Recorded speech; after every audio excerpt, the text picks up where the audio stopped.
जय हिंद दोस्तों। अपन में पढ़ रहे थे भारत को भूगोल, और भारत के भूगोल में अपन ने 5 यूनिटें खत्म कर ली थी। अपन पढ़ रहे थे छठवीं यूनिट। छठवीं यूनिट में अपन पढ़ रहे थे प्राकृतिक वनस्पति, और प्राकृतिक वनस्पति में अपन ने क्या कर रहा हो, लगभग वनस्पति को अपन ने बड़े तौर पर देख रहा हो। ठीक है, उसके भाग भी देख लेते कितने भाग होते हैं। आज का टॉपिक अपना हो ये बहुत महत्वपूर्ण होगा आपके लिए, क्योंकि यहाँ से क्वेश्चन जरूर मिलते हैं पेपर में, और जो भी MPPSC, UPSC, स्टेट PCS जो बड़े लेवल के टेस्ट होते हैं वहाँ पर यहाँ से ज़रूर पूछा जाएगा आपसे। और जब अपन बड़े लेवल की तैयारी करते हैं तो छोटे लेवल की तैयारी तो ऑटोमेटिकली हो जाती है। इसलिए बेफिक्र होकर ये मत सोचेगा कि आप सर जी पढ़ा क्या रहे हैं, तो आपको पता नहीं, आपको पता चलेगा तब जब आप पेपर देने जाएंगे, और वहाँ पर जब क्वेश्चन मिलता है आपको तो आप ऑटोमेटिकली आपका आंसर हो जाएगा हल। ठीक है, तो आज के वीडियो में अपन को वन के बारे में पढ़ना है, और आज अपन भारत के संपूर्ण वन को देख लेंगे, और वन क्या है उसकी अपन को हर एक चीज़ को देखना है। अच्छा, आज अपन को वनों का वर्गीकरण भी देखना है। पूरा वन का वर्गीकरण आज ही खत्म कर दिया जाएगा, तो कॉन्सेंट्रेट से और ध्यान से सुनिएगा और पढ़िएगा और लिखते जरूर चलिएगा। यदि आप लोग मेरी बात को मानते हैं तो आपको जरूर सफलता प्राप्त होती है। ठीक है, अच्छा, दूसरी बात, आप लोग पीछे से मेरी वीडियो जरूर पढ़ लें, क्योंकि आपको तभी समझ में आएगा जब हम पीछे से सारे यूनिट पढ़ के चले आएंगे। क्योंकि अपन ने 5 यूनिट खत्म कर दी हैं, और हमने बोला था आपसे यूनिट वाइज खत्म करेंगे, तो आपको यूनिट वाइज ही खत्म करना है। ठीक है, अब आपको पता होना चाहिए कि अपन 5वें यूनिट पे आ चुके हैं, तो धीरे धीरे अपन भारत की लगभग सारी यूनिटें अपन खत्म कर चुके होंगे कुछ समय बाद, और उसके बाद अपन विश्व का भूगोल भी पढ़ेंगे। तो उसके लिए एटलस भी अपन देखते चलेंगे, और उसके साथ मैप के साथ जरूर अपन पढ़ेंगे। ठीक है, दूसरा, आप लोग मैप पर जरूर देखते जाइएगा, उस पर रखते जाइएगा कहाँ पर कैसा क्षेत्र है। अब देखो क्या होता है कि आप लोगों ने वनस्पति देखी, ठीक है, आपने वनस्पति तो देख ली। अब वनस्पति देखने के बाद आपको थोड़ा सा 5 या 10 मिनट का टाइम निकाल के आप मैप के सामने खड़े हो। अब मैप के सामने खड़े होने के बाद आपको भारत का मैप देखिएगा कि कहाँ पर हमारी कैसी वनस्पति है, और आपको पता हो जैसा स्थल होगा वैसी वहाँ पर वनस्पति होगी। तो मैंने आपको हर एक चीज़ बताते हुए आपको भारतीय वनस्पति के बारे में बता दिया था। ठीक है, आज अपन वन को पढ़ेंगे। ठीक है, अच्छा, सबसे पहला आज अपन वन स्टार्ट करते हैं। तो आपका पहला क्वेश्चन क्या होगा जो पेपर में पूछा है, अंतर्राष्ट्रीय वन दिवस कब मनाया जाता है? याद कर लेना इसको। तो पहला क्वेश्चन आप यही लिखते हैं अपन, अंतर्राष्ट्रीय वन दिवस कब मनाया जाता है? तो अंतर्राष्ट्रीय वन दिवस, अंतर्राष्ट्रीय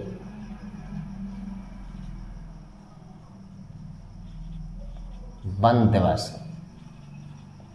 कब मनाया जाता है? तो इसको आप समझ लीजिएगा 18 मार्च। यही क्वेश्चन आप याद करके चलेंगे। अभी हाल में तो एक ही क्वेश्चन मिला है, ठीक है, और 2018 से स्टार्ट हुआ था इसको मनाना। कब से हुआ था? तो 2018 से स्टार्ट हो चुका था। ठीक है, अच्छा, तो आपको एक क्वेश्चन क्लियर हो चुका होगा, अंतर्राष्ट्रीय वन दिवस कब मनाया जाता है? तो 18 मार्च को। ठीक है, अच्छा, अब दूसरी चीज़ क्या होना चाहिए अपनी, वन। तो वन किसे कहते हैं, वन होते क्या है? तो वन आपको सुनना चाहिए। देखो एक लाइन में, अब देखो जब अपन बड़े टेस्ट की तैयारी करती हैं तो आपको वन लाइनर में क्वेश्चन का आंसर देना पड़ता है। ठीक है, तो वन क्या चीज़ है, तो उसको एक लाइन में अपन कैसा कर सकते हैं, वन के अंतर्गत आने वाले पेड़ पौधे, उसी को तो अपन वन बोलेंगे। तो एक तो इसके अंतर्गत वृक्ष आते हैं, दूसरी झाड़ियाँ आती हैं, तीसरे जो फूलों वाले जो पेड़ पौधे होते हैं वो भी अपने किस में आते हैं, तो वन में आते हैं। ठीक है, तो पहला आपकी हेडिंग क्या हो जाएगी, वन। ठीक है, आपकी पहली हेडिंग क्या हो जाएगी, वन। यदि हम वन की बात करें तो वन में कौन कौन आता है, तो आप बस यहाँ से आप लोग ध्यान करके सुनते जाएंगे और लिखते भी जाएंगे। तो इसमें आते हैं वृक्ष, झाड़ियाँ और अपना फूलों वाले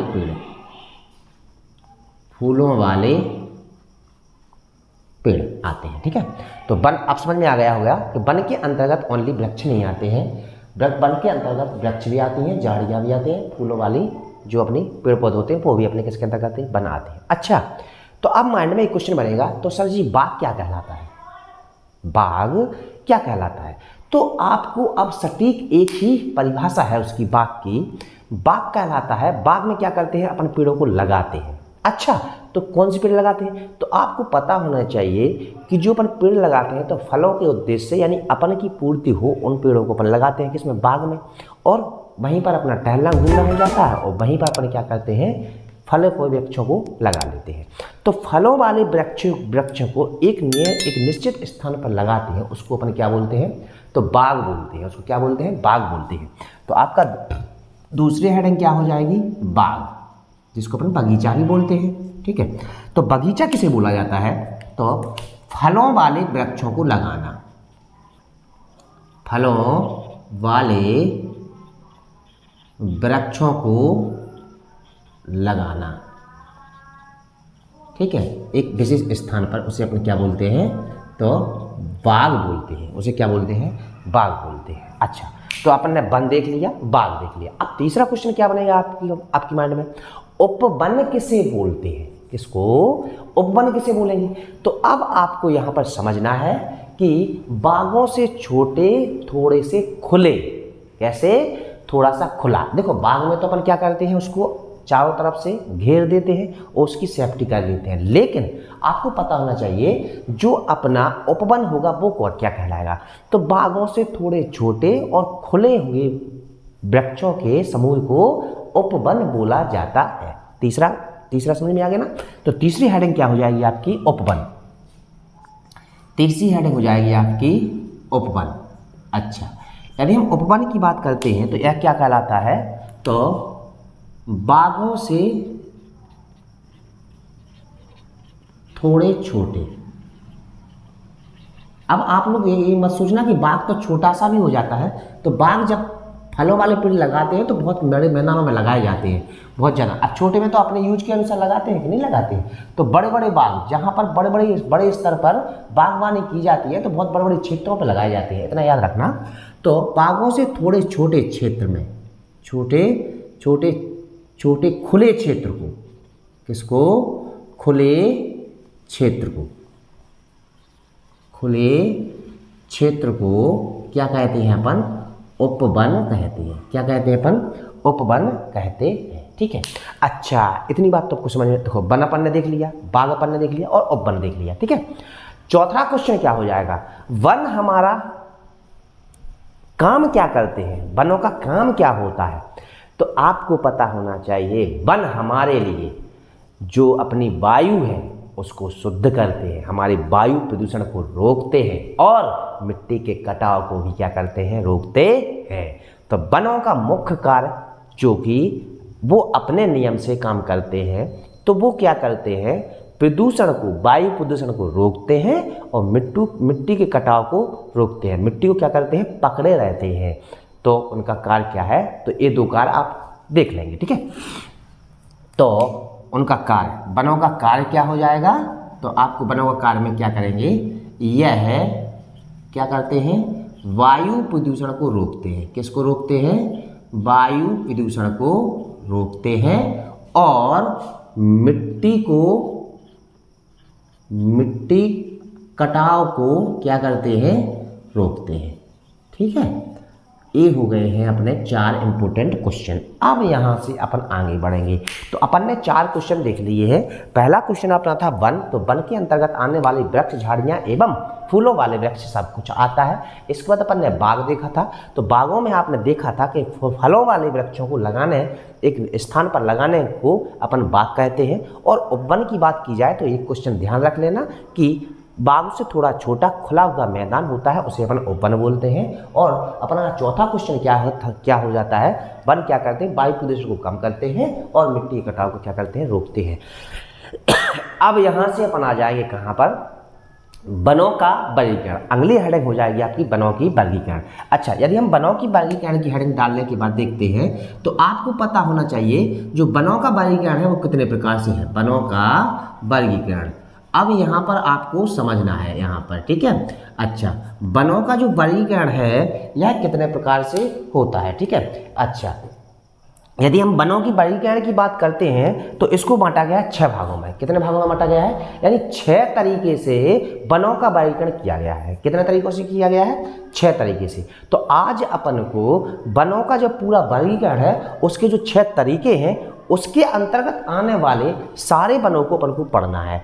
देखो है एक ही चीज, बट क्या करना है, 6 प्रकार से पढ़ना है अपन को, क्योंकि मेरा मतलब है आपको पढ़ाना, मतलब पूरा पढ़ाना। क्या करना है आपको, पूरा पढ़ाना, और आपको कहीं दूसरी जगह भटकने की ज़रूरत नहीं है। और नो पैसा, यहाँ पर कोई पैसा आपको नहीं लिया जा रहा है, बस आप लोग अच्छे से पढ़ते चलिए, ठीक है। तो अपन को जो वनों का वर्गीकरण पढ़ना है, कितने प्रकार से पढ़ना है, तो 6 प्रकार से। तो आपका पहला पॉइंट क्या हो जाएगा, वनों का वर्गीकरण कितने प्रकार से होता है, तो ये होता है अपना 6 प्रकार से। कितना होता है, 6 प्रकार से। अच्छा, अब 6 प्रकार जो है, उनमें जो 6 प्रकार हैं वे वन 6 प्रकार से कैसे बटे। तो पहला प्रकार अपना कौन सा हो जाए, नंबर 1, प्रशासन के आधार पर, किसके आधार पर, प्रशासन के आधार पर वनों का वर्गीकरण।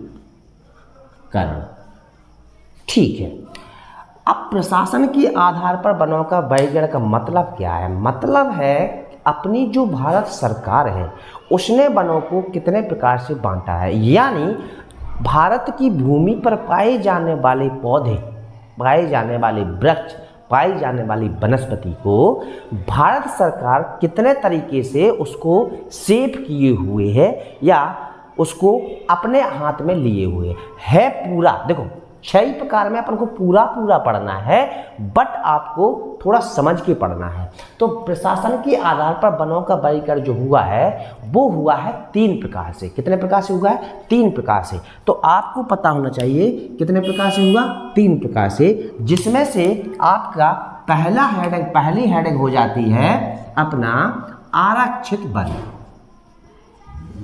अब ये क्वेश्चन आपसे पेपर में पूछे जाते हैं, कौन से वन हो जाते हैं आपके, आरक्षित वन।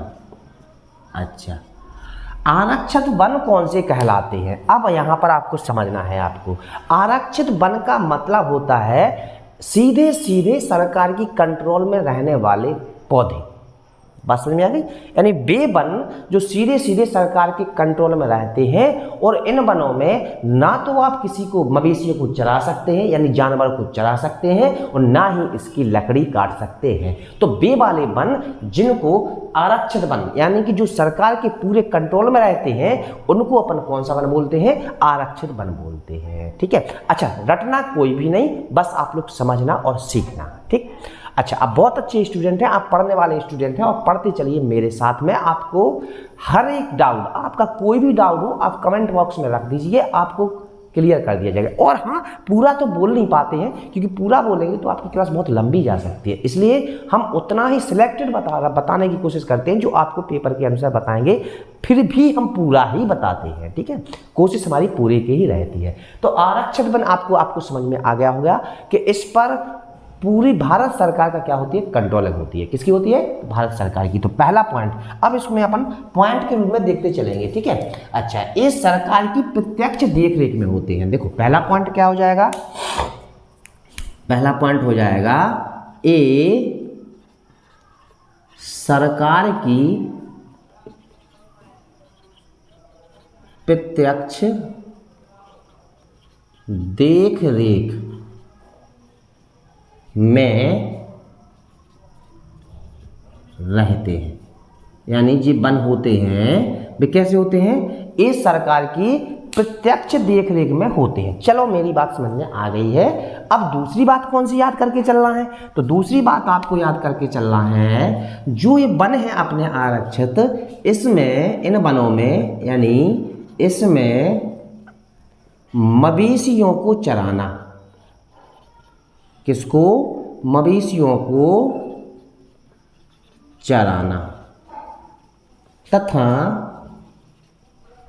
लकड़ी काटना, लकड़ी काटना क्या है आपका, टोटल वर्जित है। यहां पर आप जान ही सकते हैं, क्या नहीं कह सकते हैं, टोटल क्या है, वर्जित है। ठीक है, हमें आपको समझ में आ चुका है। अच्छा, तीसरा पॉइंट आपको क्या याद करके चलना है, यही आपसे पूछा जाएगा पेपर में कि आरक्षित जो वन है अपने भारत में इनका प्रतिशत कितना है।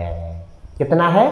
तो इनका प्रतिशत है आपका 53%, यानी कि 53% जमीन पर अपने आरक्षित वन है जिनकी देख रेख कौन करता है? तो कौन करता है? सरकार करती है। तो तीसरा पॉइंट आपको क्या याद करके चलना है, यही आपसे पेपर में पूछा जाएगा कि ए वन कितने हैं। तो ए वन अपने जो है 53% है, वह यही आपके लिए बहुत ज़्यादा इम्पोर्टेंट है जो कि पेपर में पूछा जाता है। ठीक है। अच्छा, दूसरे वन कौन से हो जाते हैं? तो अपना कौन सा हो गया? आरक्षित वन हो गया। नंबर 2 दूसरे वन हो जाएंगे आपके संरक्षित वन। संरक्षित वन, अब संरक्षित वन कौन से होंगे? तो अब थोड़ा सा आपको समझना चाहिए यहाँ पर, आरक्षित वन और संरक्षित वन दोनों की देख रेख कौन करता है? तो सरकार ही करती है। कौन करता है? सरकार ही करती है। बस थोड़ी सी इनमें मनुष्य को यानी व्यक्ति को स्वतंत्रता मिल जाती है। ठीक है, बस समझ में आई कि नहीं आई? तो आरक्षित वन हो चाहे संरक्षित वन हो, अब आपको आप रटने नहीं देंगे, मुझे पता है मैं रटने नहीं दूंगा। आपको क्या करना है, बस सुनते चलिए, आपको याद हो जाएगा। आरक्षित आपको समझ में आ चुका होगा। संरक्षित वन जो होते हैं ये भी किसकी देखरेख में रहते हैं? सरकार की देखरेख में रहते हैं। लेकिन यहाँ पर व्यक्ति को किसकी परमिशन है? मवेशियों को चरा भी सकते हैं। मवेशियों क्या कर सकते हैं? चरा सकते हैं, लेकिन लकड़ी नहीं काट सकते हैं। क्या नहीं कर सकते? वहाँ उसमें जा तो सकते हैं, लेकिन यहाँ पर भी लकड़ी नहीं काट सकते हैं। इन वनों में जा सकते हैं बट लकड़ी नहीं काट सकते हैं, मवेशियापन चरा सकते हैं। ठीक है। अच्छा, तो इसके अंतर्गत आने वाले जो अपने पॉइंट होंगे, तो पहला पॉइंट क्या हो जाएगा आपका? इनमें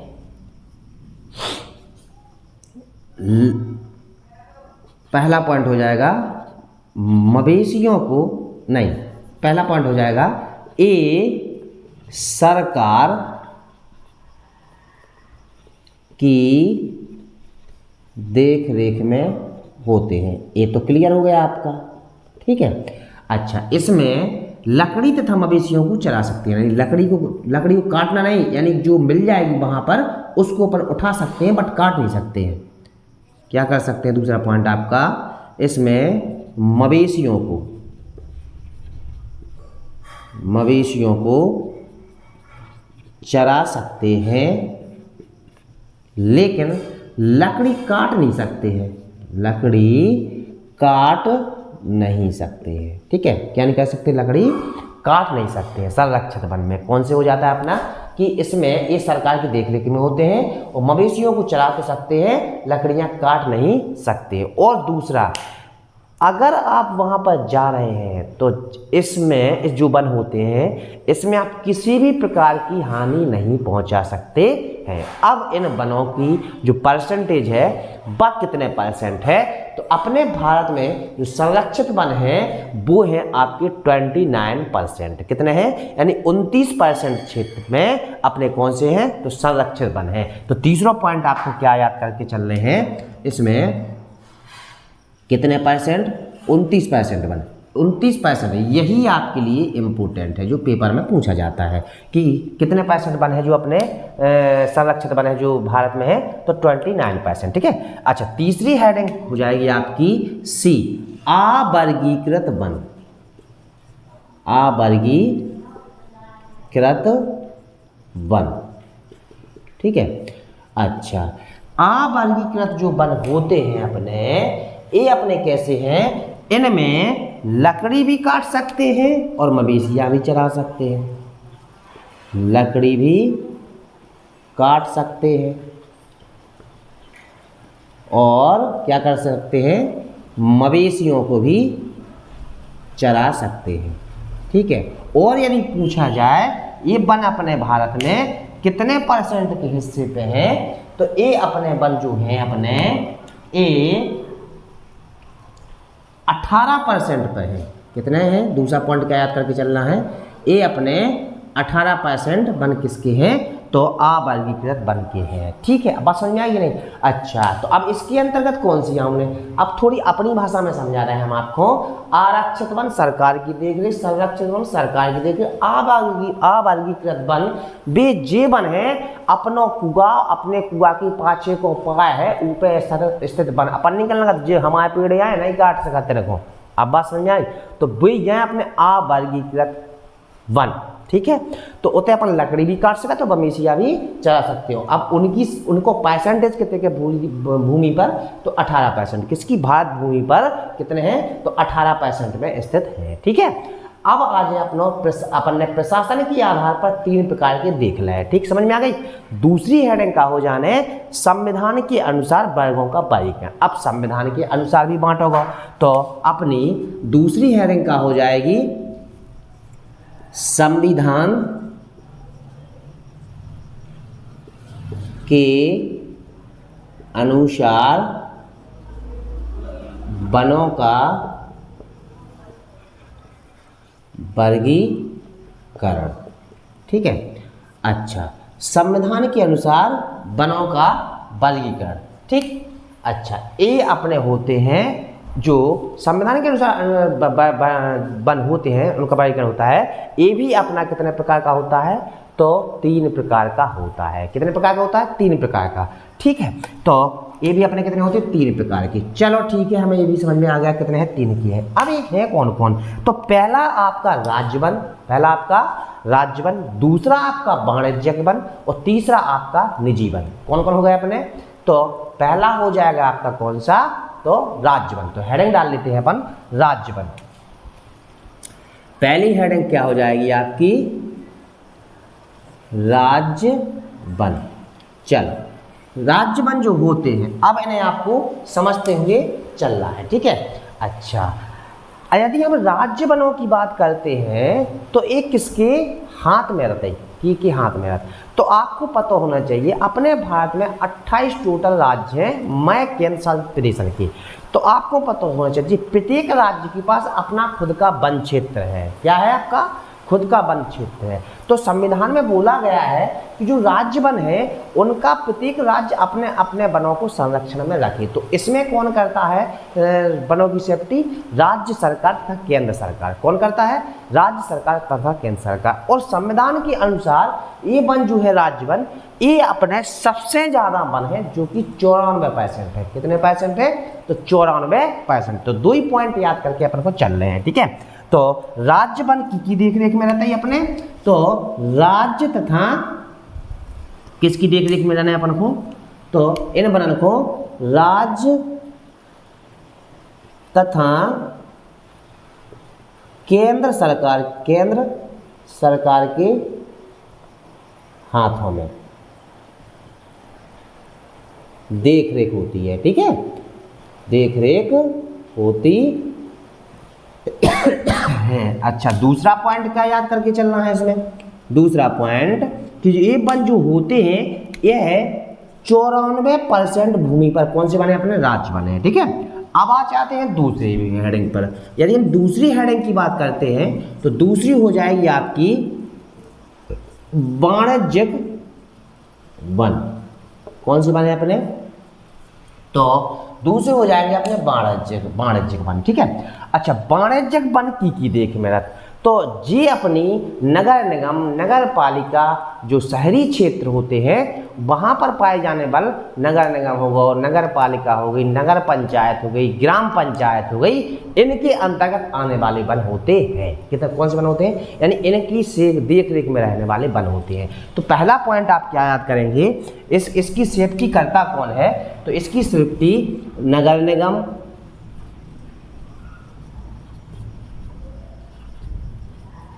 नगर पंचायत,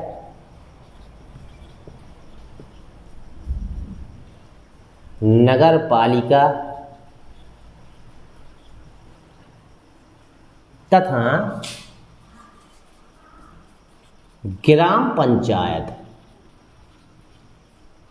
की देख रेख में होते हैं। किस में होते हैं? देख रेख में होते हैं। ठीक है, ये किसकी देखरेख में होते हैं? तो नगर निगम, नगर पंचायत, नगर पालिका तथा ग्राम पंचायतों की देखरेख में होते हैं। और ये वन अपने भारत में कितने हैं? तो संविधान के अनुसार जो वाणिज्यिक वन हैं वे अपने हैं 5% क्षेत्र पे। कितने क्षेत्र पे हैं? 5% पे। तो दूसरा पॉइंट का याद करके चल रहे हैं, तो दूसरा पॉइंट अपन को क्या याद कर चल रहे हैं? जी कितने पे हैं? तो 5% पे क्षेत्र पे स्थित है। यही आपसे इम्पोर्टेंट पूछे जाते हैं, ठीक है, यही आपसे इम्पोर्टेंट होते हैं जो आपसे पूछे जाते हैं, ठीक है। अच्छा, इसके बाद आपका तीसरी हेडिंग हो जाएगी आपकी कौन सी? सी। तीसरी हेडिंग हो जाएगी आपकी निजी वन। कौन से वन हो जाएंगे आपके? निजी वन। अच्छा, निजी वन अपने कौन से कहलाते हैं? तो निजी वन जो होते हैं इनको स्वामित्व अपने निजी हाथन में रहता है। की मेहनत? निजी हाथन में रहता। बात वही है, देखो इतने आबादी के बनाते, इनमें लकड़ी काट सकते हैं, मवेशियां चला सकते हैं, तो भी कौन से बनाते? तो निजी वन तो आते। अपने कुआ के आसपास को वन, अपने आसपास थोड़ा सा क्षेत्र डांग वगैरह जहाँ पर अपन चराने के लिए गायों को या मवेशियों को ले जाते हैं, तो वही क्षेत्र तो है। अब जो अपने निजी वन होते हैं वो उस पर किसका स्वामित्व होता है? तो इसमें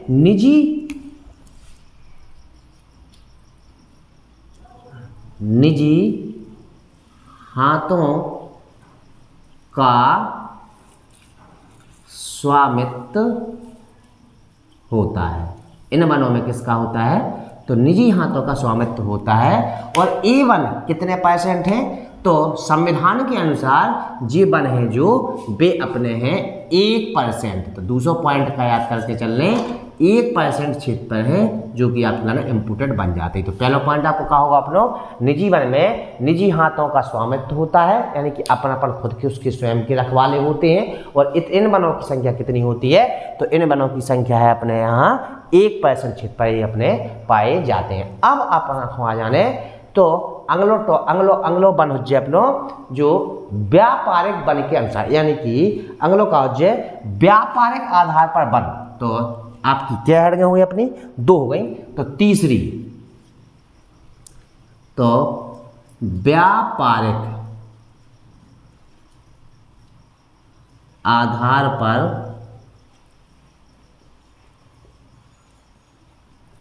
वनों का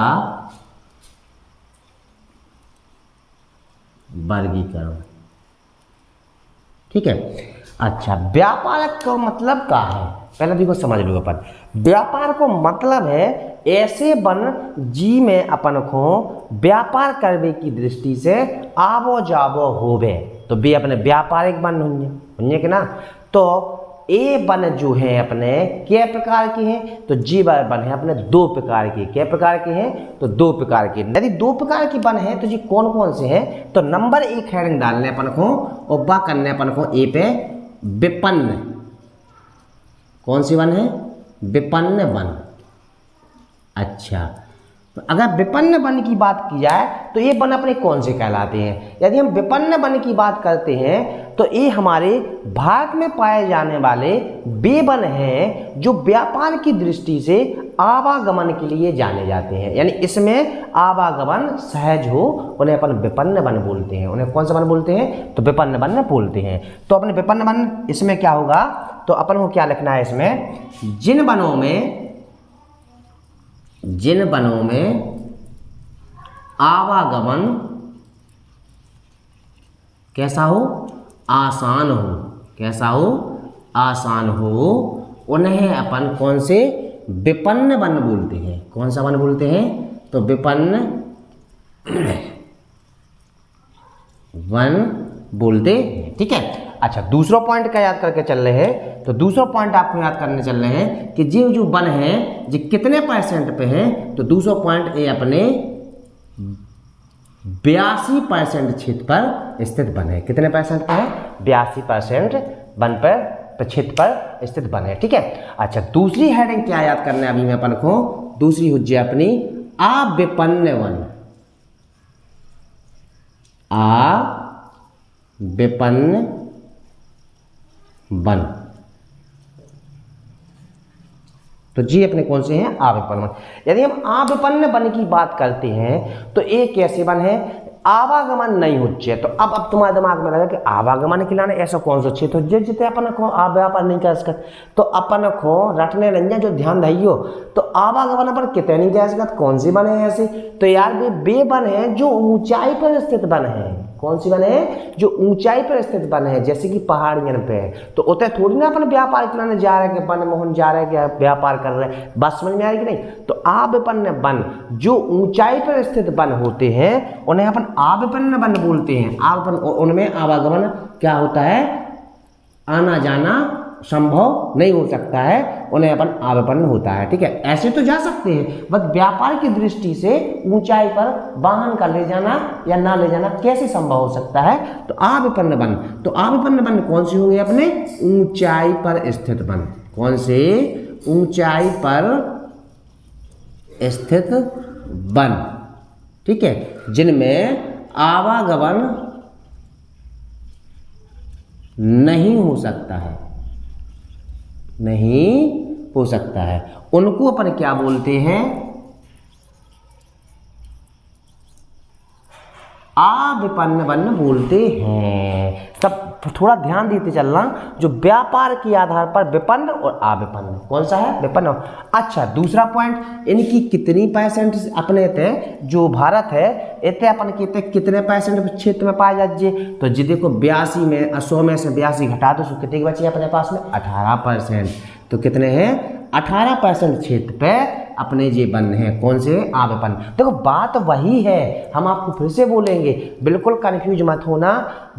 वनों को बांटा है 6 तरीके से, वन वही है, समझ में आ रहा है नहीं। यानी कि क्या किया है, जो भारत के वन है, वनस्पतियां है वही का वही, बस उसको 6 प्रकार से बांट के बताया है। तो वो कौन कौन है, तो आपके सामने कितने हो गए हैं, 3 हो गए। कितने हो गए, 3 हो गए। अब आ जाओ चौथे नंबर पे। चौथे नंबर पे जो है तो गठन एवं बनावट के आधार पर, जो चौथा नंबर हो जाएगा आपका, गठन एवं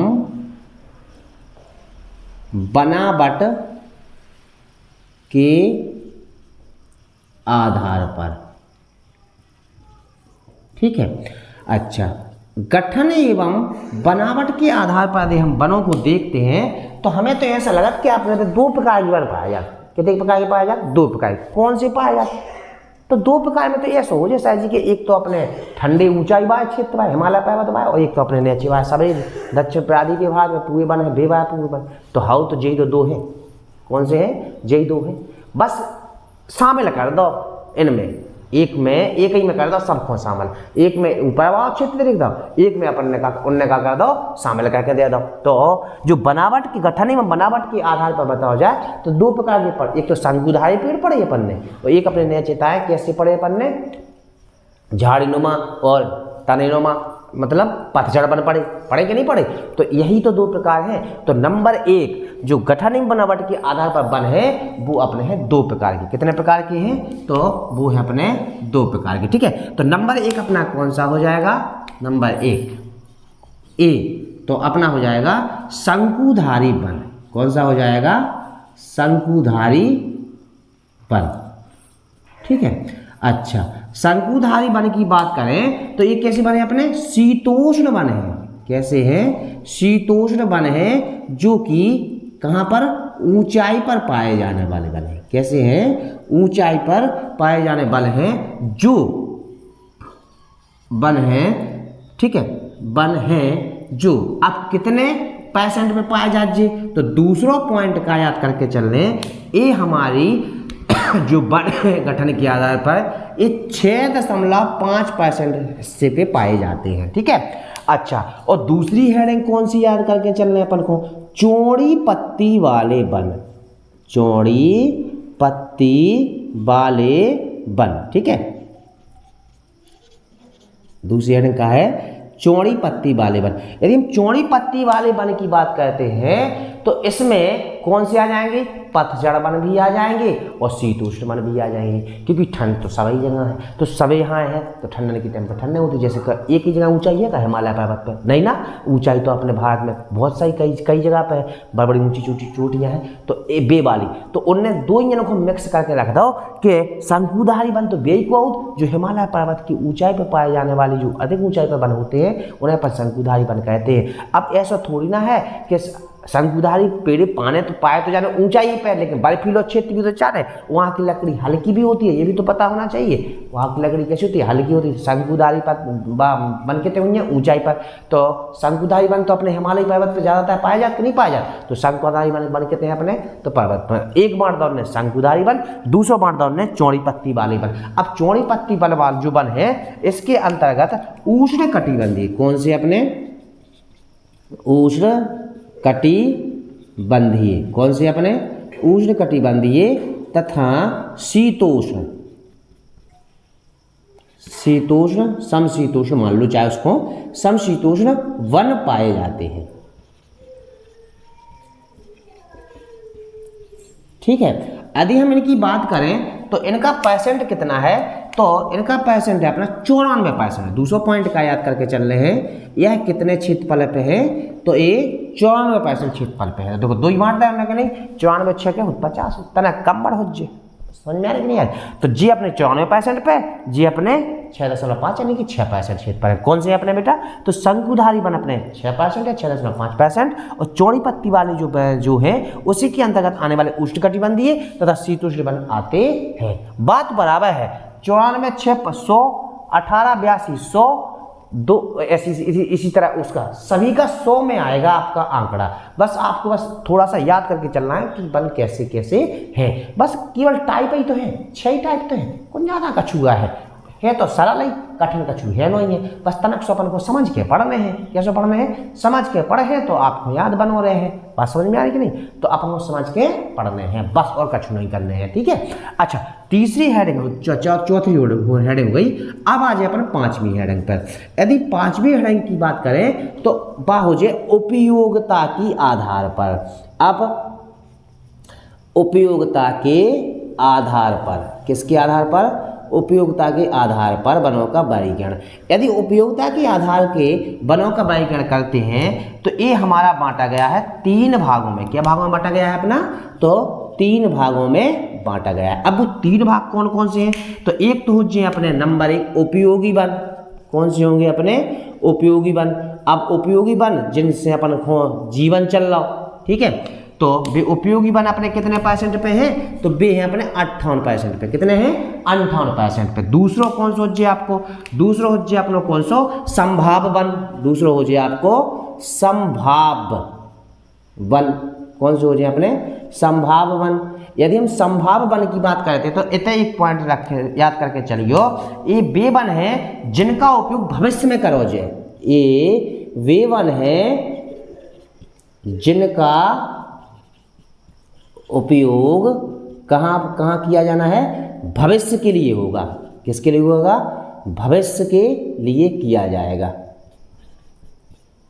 ठीक है, अच्छा यदि इन वनों की बात करते हैं कितने परसेंट पे हैं, तो जी हैं अपने 22% पे। कितने परसेंट पे हैं अपने, तो 22% पे। याद कर लेना, यही तो क्वेश्चन पेपर में पूछे जाएंगे, बस आपको तो याद करके चल रहे हैं। तो जो संभाव वन है तो वे कौन सी वन है, जिनको भविष्य में आगे खिलाने गवर्नमेंट ने क्या कर रहा रखे हैं कि जी आगे अपने फ्यूचर में जो आगे वाले जो मनुष्य हैं उनके लिए यूजेबल होंगे। ठीक है, बहुत अच्छी बात है। चलो तीसरा अपना कौन सा होगा, अन्न वन। तीसरी हेडिंग का हो जाएगी आपकी अन्न वन। यदि अन्न वन की बात करते हैं तो इसके अतिरिक्त अपने बच्चात वे कौन सी बचा, कितने परसेंट पाया, तो 20%। तो हमने देखो उपयोगिता के आधार पर हमने कितने देख लिया, 3 प्रकार के वन है। बात एक ही है, उपयोगी 58% जो कि व्यक्ति यूज करते हैं। संभाव वन ये वन वे हैं जिनको गवर्नमेंट ऐसी जगह सेफ्टी, मतलब गवर्नमेंट उस पर इतना मतलब उम्मीद करें कस्टडी, मतलब इतना सेफ किए हुए हैं जो कि भविष्य के लिए यूज होगा, जो कि कितना परसेंट है, तो 22% है। इसके बाद अन्य वन होंगे जो कि 20% पे है। कौन सी पे है? तो 20% पे हो जाएंगे। अब अपन की लास्ट हेडिंग, जो लास्ट हेडिंग होगी वो आपकी कौन सी होगी? छठवीं हेडिंग होगी। कौन सी होगी? छठवीं। और छठवीं हेडिंग होगी वार्षिक वर्षा के आधार पर। किसके आधार पर? तो वार्षिक वर्षा के आधार पर वनों का वर्गीकरण। किसका? वनों का वर्गीकरण। अच्छा, अब जो वार्षिक जो अपनी वर्षा है उसके आधार पर वनों का वर्गीकरण कितने प्रकार का होता है? तो वो होता है आपका 4 प्रकार का। कौन होता है अपना? तो 4 प्रकार का, जो अपन आगे पूरा पढ़ जाए। बस अपन को आज हेडिंग में समझने हैं कि कौन कौन से जो वन है जो वार्षिक वर्षा के आधार पर अपने यहाँ पाए जाते हैं। तो नंबर 1 सदाबहार वन। पढ़ के आए कि नहीं आए पीछे? ठीक है, सदाबहार वन। ठीक। नंबर 2 आपको कौन सोचिए? मानसूनी वन। कौन सोचिए आपने? मानसूनी वन। नंबर 3 हो जाए अपनो शुष्क वन। कौन से होंगे? शुष्क वन। ठीक है। और नंबर 4 हो जाए आपके कौन से? तो मरुस्थलीय वन। अब इनको हम पहले पढ़ के आ चुके हैं, तो इनको अपन पहले वीडियो आप लोग देख लेना। ठीक है। मरुस्थलीय वन।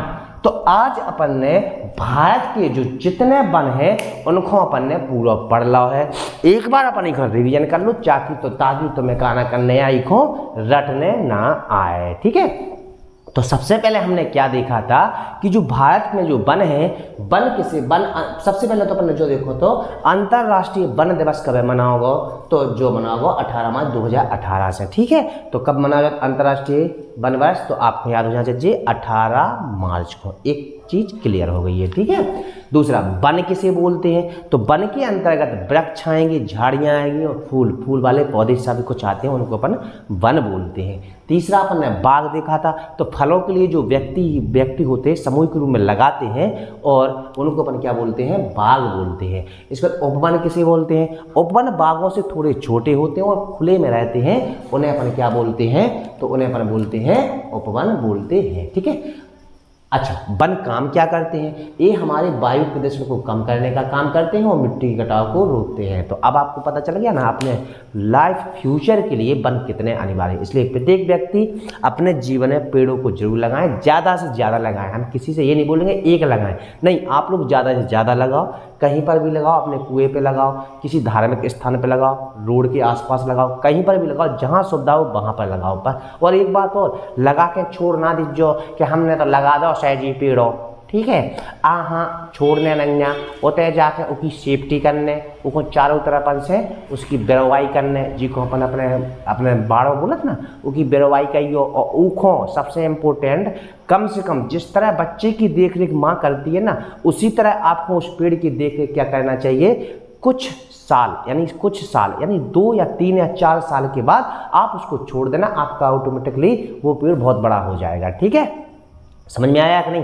तो उसको भैया छोड़ियो ना, पेड़ लगाना, उसको चारों तरफ से बाड़ बनाना और उसको गर्मियों के समय में पानी भी देने जाना पड़ेगा आपको, तो उसको भी जाना चाहिए आप लोगों को। समझ में आया ना? तो पेड़ लगाएंगे, उसकी सेफ्टी करेंगे जब तक वो इतना बड़ा मन ना हो जाए कि वो खुद स्वयं अपने पैरों पर खड़ा ना हो जाए। ठीक, बात समझ में आ रही? तो उसको आप लोग पेड़ जरूर लगाना, ये आपके लिए बहुत ज़्यादा महत्वपूर्ण है, इंपॉर्टेंट है, सभी लगाएंगे पेड़। ठीक है। चलो अब आ जाते हैं अपन आगे। तो वनों का वर्गीकरण अपन ने देखा था, कितने प्रकार से पढ़ा था अपन ने? तो 6 प्रकार से। कितने प्रकार से? 6 प्रकार से। प्रशासन के आधार पर वन कितने पढ़े थे? 3। यही आपसे पेपर में पूछे जाते हैं, आरक्षित, संरक्षित, अवर्गीकृत। आप लोग मेरे साथ चलिए, आपको याद हो जाएगा कौन कौन वन थे अपने। तो आरक्षित वन, जिसकी सेफ्टी सरकार के हाथ में होती है। ठीक है। संरक्षित वन दूसरा अपना, तीसरा अपना कौन सा था? अवर्गीकृत। यदि आरक्षित वन की करते हैं तो इसकी प्रत्यक्ष देखरेख किसकी में रहती है? सरकार की में। अच्छा है। इसमें मवेशियाँ और लकड़ी नहीं काट सकते हैं, याद रखना। ये हमारे कितने % पे? 53 पे है, इंपोर्टेंट है, पेपर में पूछा जाएगा। ठीक है। अब आ जाए संरक्षण। संरक्षित वन क्या उनसे कहलाते हैं? ये भी हमारी गवर्नमेंट की देखरेख में रहते हैं, सरकार की देखरेख में रहते हैं। इसमें अपन मवेशियाँ चला सकते हैं और लकड़ियाँ ला सकते हैं, काट नहीं सकते हैं, इसको अपन क्षति नहीं पहुँचा सकते हैं, इतना याद करके चलेंगे आप लोग। ठीक है। यह अपना कितने % क्षेत्र में पाया जाता है? तो ये 29% क्षेत्र में पाए जाते हैं। कौन से? अपने संरक्षित वन। इसके बाद अवर्गीकृत वन। अवर्गीकृत लकड़ी काट सकते हैं, मवेशियाँ चला सकते हैं, अपने अपनों का कुगा, पछाई को कुगा, यही समझ के चलो, ठीक है। और जो कितने के अपने तो 18% पे ये बन पाए जाते हैं, कौन से हैं जी, आ वर्गीकृत है। अब है संविधान के अनुसार देखा था, यह भी अपने कितने प्रकार के हैं, तो 3 प्रकार के हैं। कितने हैं, 3 प्रकार के हैं, राज्य वन, वाणिज्यिक वन और निजी वन। कौन से हैं अपने, निजी वन। यदि हम राज्य वन की बात करते हैं तो इसमें राज्य और केंद्र सरकार अपने अपने हाथों में लिए रहती है, इसकी देखरेख करती है, और ये अपने कितने % पे है, तो 94% पे ये वन है, ठीक है। वाणिज्यिक वन इनमें नगर निगम, नगर पंचायत, नगर पालिका, ग्राम पंचायत, जो कि सरपंच, हमारे तक को सरपंच यानी अपने तक के सरपंच वगैरह के हाथ में देख रेख में रहती है, उनको अपन वाणिज्यिक वन बोलते हैं। और इनका कितना % है, तो 5% है, ठीक है। अच्छा, निजी वन, यदि हम निजी वन की बात करें तो ये तो हमारे निजी हाथ में रहने, यानी हमारे कुआ आ गए, कुआ वगैरह आ गए, ठीक है। तो इसमें अपना कितना स्वामित्व किसके हाथों में रहता है, तो हमारे ही हाथों में रहता है। तो कोशिश करें कि काटें नहीं, बहुत कम मात्रा में इनका यूज करें, ऐसा नहीं अनायास मत करें, इनको काटा कूटी ना करें, ठीक है, क्योंकि ये आपके लिए बहुत ज़्यादा महत्वपूर्ण होते हैं। और ये वन कितने हैं अपने, तो 1% क्षेत्र पर है, कितने पे हैं, 1% क्षेत्र पे है, ठीक है। इसके बाद आ जाएंगे अपन कहाँ पर, तो व्यापारिक आधार पर वन। यदि व्यापारिक आधार पर वनों की देखते हैं तो अपन ने कितना देखा था, 2 प्रकार का देखा था। एक तो हो जाएगा विपन्न वन, एक हो जाएगा अपना अविपन्न वन। देखो याद करना है अपन को, रटना किसी को नहीं है। विपन्न वन का मतलब होता है जिस व्यापार की दृष्टि से जिसमें आना जाना संभव होगा, वही अपन विपन्न वन कहलाएंगे। और देखो एक बात बताएं, पूरे यहाँ तो ऊंचाई है नहीं, मैदान समतल, मतलब मैदान तो है, ऐसा तो नहीं है, तो मैदान तो है। तो अब आप लोग खुद सोच के समझ के कर सकते हैं कि यार हाँ, हमारे भारत में कहाँ पर ऊंचाई, कहाँ पर वो है, तो कितने % पे, तो ये अपना जे वाला ज़्यादा % में होगा, तो ये अपना कितने है, तो 82% है। ये इंपोर्टेंट है आपके लिए, ठीक है। इसके बाद अविपन्न कितना है, 18% है। अब तो ऑटोमेटिकली है, जहाँ पर हम व्यापार की दृष्टि से आवागमन नहीं कर सकते हैं, यानी ऊंचाई पे पाए जाने वाले वृक्ष होंगे ना, तो ये अपने कितने % है, 18% भाग पर ये अपने वन है, ठीक है। दूसरा अपना गठन के आधार पर। अच्छा, गठन और बनावट 2 प्रकार की होती है, एक तो अपना नीचे वाला क्षेत्र, एक अपना ऊपर वाला क्षेत्र। ऊपर वाला क्षेत्र अपना कैसा, शंकुधार, ठंडे वाले वनस्पति पाई जाएगी, और नीचे आपकी कैसी पाई जाती, तो यहाँ पर शीतोष्ण भी है, उष्ण कटिबंधीय है। 2 ही प्रकार की वनस्पति है। ठंड तो सब यहाँ पैर थोड़ा के लिए होता है, पैर होता है तो अकेले पैर जमा तो सबका चीज होता है, तो ज़्यादा वो है, और उत्तक वनस्पति ज़्यादा अलग प्रकार की है। बस आपने तो ठंड तो पाया था, लेकिन आपने सूरज भी तेज ने कहा था, हो तेज ने कहते हैं, ठीक है। तो शंकुधारी जो वन हुई है, तो वे अपने वन कौन से हैं, शीतोष्ण वन, जो कि ऊंचाई पर वन पाए जाने वाले वन होते हैं, जो कितना % में है अपना, 6.5 में है।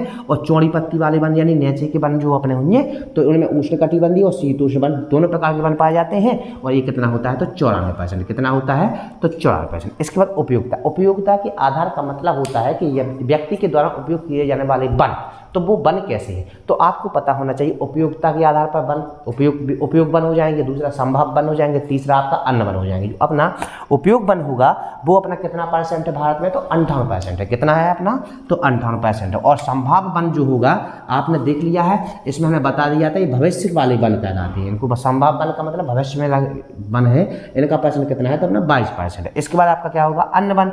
यदि हम अन्न वनों की बात करते हैं तो ये आ जाते हैं कितने अपने, तो 20% पे। अच्छा, वार्षिक वर्षा के आधार पर वन। अब वार्षिक वर्षा के आधार पर सबको पता है कि पानी तो हर साल बरसता ही है, तो वार्षिक वर्षा के आधार पर भी वनों को बांटा गया है, जो कि हम पीछे के वीडियो में आपको 3 पार्ट डाल चुके हैं, 2 या 3 पार्ट डाल चुके हैं, उसको देख कर आ जाना। तो वार्षिक वन जो होते हैं उनके आधार पर ये अपने 4 प्रकार के होते हैं, चारों को हम बता चुके हैं। सदाबहार वन, जो जहाँ पर पानी वर्षा ज़्यादा होती है वहाँ पर सदाबहार वर्षा वन होंगे। मानसूनी वन अपने पूरे भारत में होते हैं, दक्षिण प्रायद्वीप में वहाँ पर मानसूनी वन पतझड़ वाले बन आ जाते हैं। शुष्क वन कहीं कहीं पर बीच में शुष्क हो जाता है। और दूसरा अपना जो राजस्थान रेगिस्तान है उसका ऊपर का जो आसपास का क्षेत्र होगा वो शुष्क वन होगा। मरुस्थलीय वन तो आपको पता है, कटीली झाड़ी कैक्टस नांगफनी। और इस शुष्क वन में आपके आ जाएंगे बबूल वगैरह, बबूल नारियल ये वाले इनमें आ जाएंगे, काय में अपने, तो शुष्क वनों में। और इसके बाद ये आ जाएंगे इस मरुस्थलीय में, कौन से आ जाएंगे, तो कैक्टस नांगफनी जी अपने वाले जो कटीली झाड़ियाँ होती हैं वो इसमें आ जाएंगी, ठीक है। तो अपन ने आज क्या कर लिया, भारत का जो वन है उसको अपन ने पूरी तरह से देख लिया है। यहाँ से आपको क्वेश्चन बाहर नहीं जाएगा, मेरी गारंटी है, आप लोग बस पढ़ते चलिएगा। अच्छा, दूसरा आप लोग पीछे का वीडियो जरूर देखते चले जाएं, और हाँ अपने दोस्तों को बताते जरूर चलें, क्योंकि पता नहीं लेट कितना हो जाएगा, कोई भी हो सकता है लेट, तो आप लोग देखते चलें, क्योंकि आपको पता होना चाहिए। भूगोल अपन ने 6 अध्याय 6 अध्याय लगभग खत्म होने वाला है, 1-2 पार्ट और बनते हैं तो 6 अध्याय आपका खत्म हो जाएगा। उसके बाद 7वें अध्याय में पहुंच जाएंगे तो आपको पता नहीं चल रहा है आपके 5-6 अध्याय हो गए। और हाँ, आप लोग याद जरूर करते जाएँ, उनको लिख कर रखते मत जाएँ, पर डे का पर डे आप लोग याद करते जाएंगे तो आपको एक दिन सफलता जरूर प्राप्त होती है। तो यदि वीडियो अच्छी लगती है तो भाई लाइक करें, कमेंट करें, शेयर करें। जय हिंद, जय भारत दोस्तों।